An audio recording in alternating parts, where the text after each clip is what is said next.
कौन बनेगा नेता। नगर निगम के चुनाव पास आने वाले थे।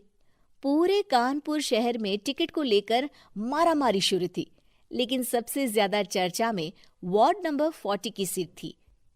वो इसलिए क्योंकि इस बार वहां की सीट महिला के लिए आरक्षित थी।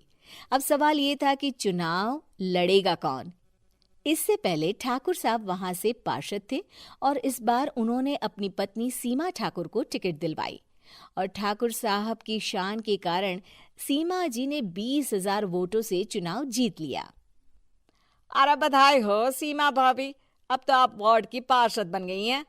अब तो हमारे काम आप ही करवाएंगी। अरे ये तो सिर्फ नाम की पार्षद बनी है, वो तो महिला सीट आ गई, वरना पार्षद तो मुझे ही बनना था।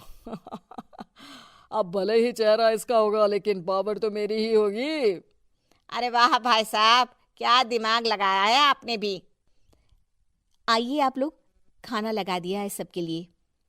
सीमा जी पार्षद बन चुकी थीं, फिर भी उनकी एक ना चलती। सारे काम ठाकुर साहब खुद ही संभाल लेते और जहां जरूरत पड़ती वहां सीमा जी का अंगूठा लगवा लेते। सीमा जी ज्यादा पढ़ी लिखी भी नहीं थी।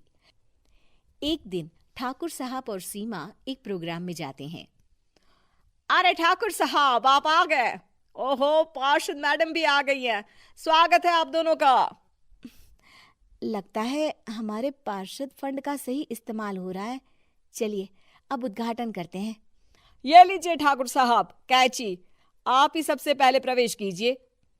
सब लोग आगे निकल जाते हैं और सीमा जी पार्षद होने के बावजूद भी पीछे खड़ी रह जाती हैं।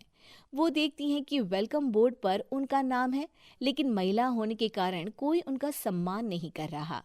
अगले दिन एक आदमी उनके घर आता है। अरे ठाकुर साहब नमस्कार। कल ना हम नोटिस किए कि हमारा घर तो अवैध है और नगर निगम वाले उसे तोड़ने आ रहे हैं। अरे कुछ कीजिए ना ठाकुर साहब। देखो भाई, मैं तो ज्यादा कुछ कर नहीं सकता, पर अगर तुम सबकी जेब गर्म कर दो तो कुछ हो सकता है। कुल मिलाकर 4 लाख लगेंगे। अरे 4 लाख ठाकुर साहब? अरे भाई, मैं अपने लिए नहीं मांग रहा हूँ। दरोगा है, इंजीनियर बाबू है, बड़े साहब है, सबको देना पड़ता है ना थोड़ा थोड़ा। बोलो है मंजूर? तभी वहां अचानक सीमा जी आ जाती हैं। अरे ये आप क्या कर रहे हैं? पहले इन्हीं लोगों से तो आपने वोट मांगे, अब इनसे ही पैसे ले रहे हो। अरे चुप रहो तुम, तुम्हारा काम है सिर्फ अंगूठा लगाना, तुम वही किया करो। मुझे दूसरे काम तुम मत सिखाओ, समझी? और तुम ना जाओ, अब पैसे लेकर आओ, वरना जेसीबी किसी भी वक्त आती होगी। सब कुछ ऐसे ही चलते रहता है। एक दिन सीमा जी और ठाकुर साहब को एक लोकल मीटिंग में बुलाया जाता है। वहां पर कई और अधिकारी लोग भी मौजूद रहते हैं। अब मैं चाहूंगा कि ठाकुर साहब हमारे बीच 2 शब्द कहें।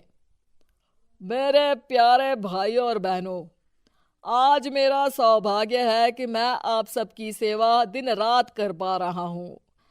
आपने मेरी पत्नी को भारी मतों से जिताया है, इसलिए मैं आप सभी का शुक्रगुजार हूं।